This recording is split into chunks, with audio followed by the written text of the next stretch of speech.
भीष्म पितामह ने अपनी मृत्यु से पहले कर्ण को कौन सा रहस्य बताया?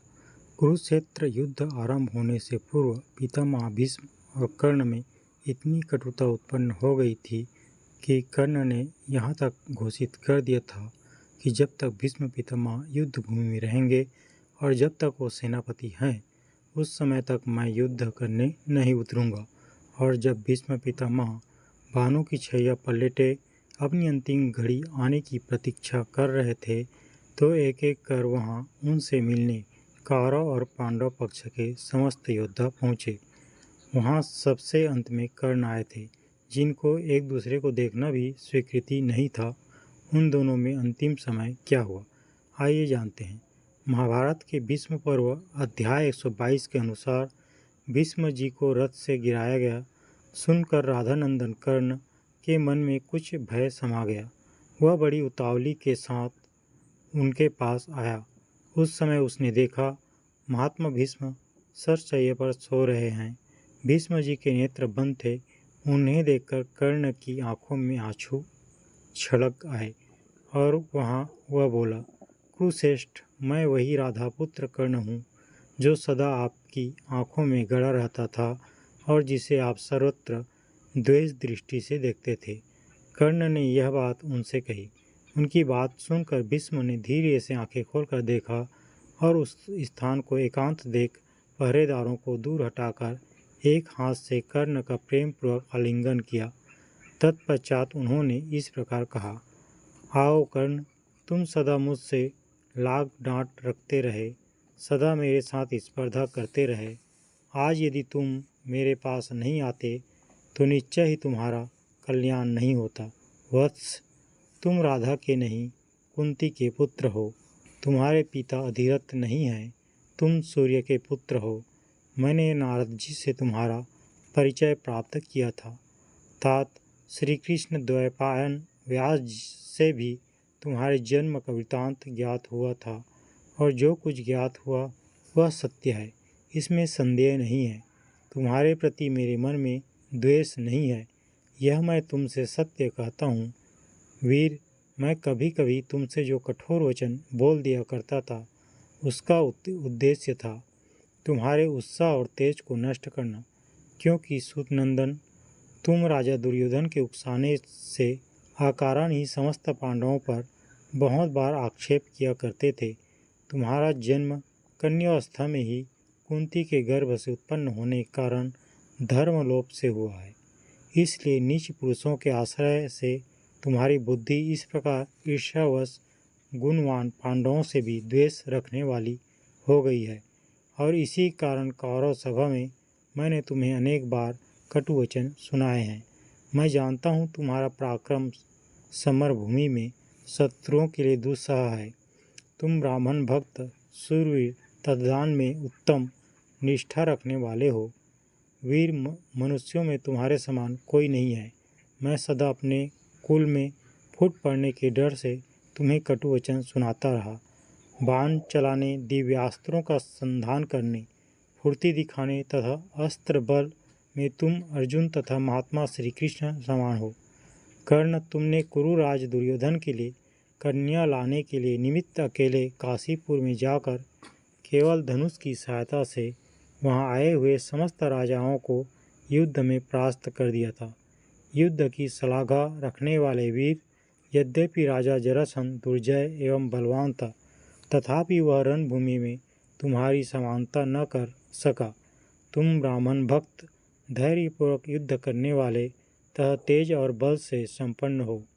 संग्राम भूमि में देव कुमारों के समान जान पड़ते हो और प्रत्येक युद्ध में मनुष्यों से अधिक पराक्रमी हो। मैंने पहले जो तुम्हारे प्रति क्रोध किया था वह अब दूर हो गया है, क्योंकि प्रारब्ध के विधान को कोई पुरुषार्थ द्वारा नहीं टाल सकता। शत्रुसूदन, मेरी मृत्यु के द्वारा यह वैर की आग बुझ जाए और भूमंडल के समस्त नरेश अब दुख शोक से रहित एवं निर्भय हो जाए। कर्ण ने कहा, महाबाहो भीष्म, आप जो कुछ कह रहे हैं उसे मैं भी जानता हूँ। यह सब ठीक है, इसमें संशय नहीं है। वास्तव में मैं कुंती का ही पुत्र हूँ, सूत पुत्र नहीं हूँ। परंतु माता कुंती ने तो मुझे पानी में बहा दिया और सूत ने मुझे पाल पोस कर बड़ा किया। पूर्व काल से ही मैं दुर्योधन के साथ स्नेह करता आया हूँ और प्रसन्नपूर्वक रहा हूँ। दुर्योधन से मैंने यह प्रतिज्ञा कर ली है कि तुम्हारा जो जो दुष्कर कार्य होगा वह सब मैं पूरा करूँगा। दुर्योधन का ऐश्वर्य भोग कर मैं उसे निष्फल नहीं कर सकता। जैसे वासुदेव नंदन श्री कृष्ण पांडुपुत्र अर्जुन की सहायता के लिए दृढ़ प्रतिज्ञ हैं, उसी प्रकार मेरे धन, शरीर, स्त्री, पुत्र तथा यश सब कुछ दुर्योधन के लिए निछावर है। यज्ञों में प्रचुर दक्षिणा देने वाले कुरुनंदन भीष्म, मैंने दुर्योधन का आश्रय लेकर पांडवों का क्रोध सदा इसलिए बढ़ाया है कि यह क्षत्रिय जाति रोगों का शिकार न होकर मरे, युद्ध में वीरगति प्राप्त करे। यह युद्ध असंभावी है, इसे कोई टाल नहीं सकता। भला दैव को पुरुषार्थ के द्वारा कौन मिटा सकता है। पितामह, आपने भी तो ऐसे निमित्त लक्षण देखे थे जो भूमंडल के विनाश की सूचना देने वाले थे। आपने कौरव सभा में उनका वर्णन भी किया था। पांडवों तथा भगवान वासुदेव को मैं सब प्रकार से जानता हूँ। वे दूसरे पुरुषों के लिए सर्वथा अजय हैं, तथापि मैं उनसे युद्ध करने का उत्साह रखता हूँ और मेरे मन का यह निश्चित विश्वास है कि मैं युद्ध में पांडवों को जीत लूँगा। पांडवों के साथ हम लोगों का यह वह अत्यंत भयंकर हो गया है, अब इसे दूर नहीं किया जा सकता। मैं धर्म के अनुसार प्रश्नचित्त होकर अर्जुन के साथ युद्ध करूँगा। तात, मैं युद्ध के लिए निश्चय कर चुका हूँ। वीर, मेरा विचार है कि आपकी आज्ञा लेकर युद्ध करूं, अतः आप मुझे इसके लिए आज्ञा देने की कृपा करें। मैंने क्रोध के आवेग से अथवा चपलता के कारण यहाँ जो कुछ आपके प्रति कटुवचन कहा हो या आपके प्रतिकूल आचरण किया हो, वह सब आप कृपापूर्वक क्षमा कर दें। भीष्म ने कहा, कर्ण, यदि यह भयंकर वैर अब नहीं छोड़ा जा सकता तो मैं तुम्हें आज्ञा देता हूँ, तुम स्वर्ग प्राप्ति की इच्छा से युद्ध करो। दीनता और क्रोध छोड़कर अपनी शक्ति और उत्साह के अनुसार पुरुषों के आचार में स्थिर रहकर युद्ध करो। तुम रण क्षेत्र में पराक्रम कर चुके हो और आचारवान तो हो ही। कर्ण, मैं तुम्हें आज्ञा देता हूँ, तुम जो चाहते हो वह प्राप्त करो। धनंजय के हाथ से मारे जाने पर तुम्हें क्षत्रिय धर्म के पालन से प्राप्त होने वाले लोकों की उपलब्धि होगी। तुम अभिमान शून्य होकर बल और पराक्रम का सहारा ले युद्ध करो। क्षत्रिय के लिए धर्म अनुकूल युद्ध से बढ़कर दूसरा कोई कल्याणकारी साधन नहीं है।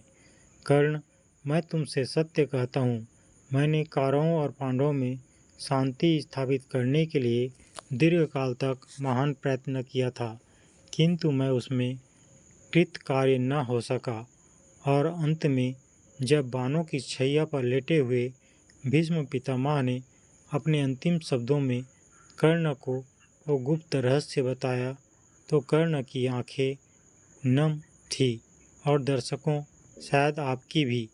ये कथा सिर्फ इतिहास नहीं है बल्कि एक संदेश है, धर्म, कर्तव्य और जीवन के सत्य को समझने का।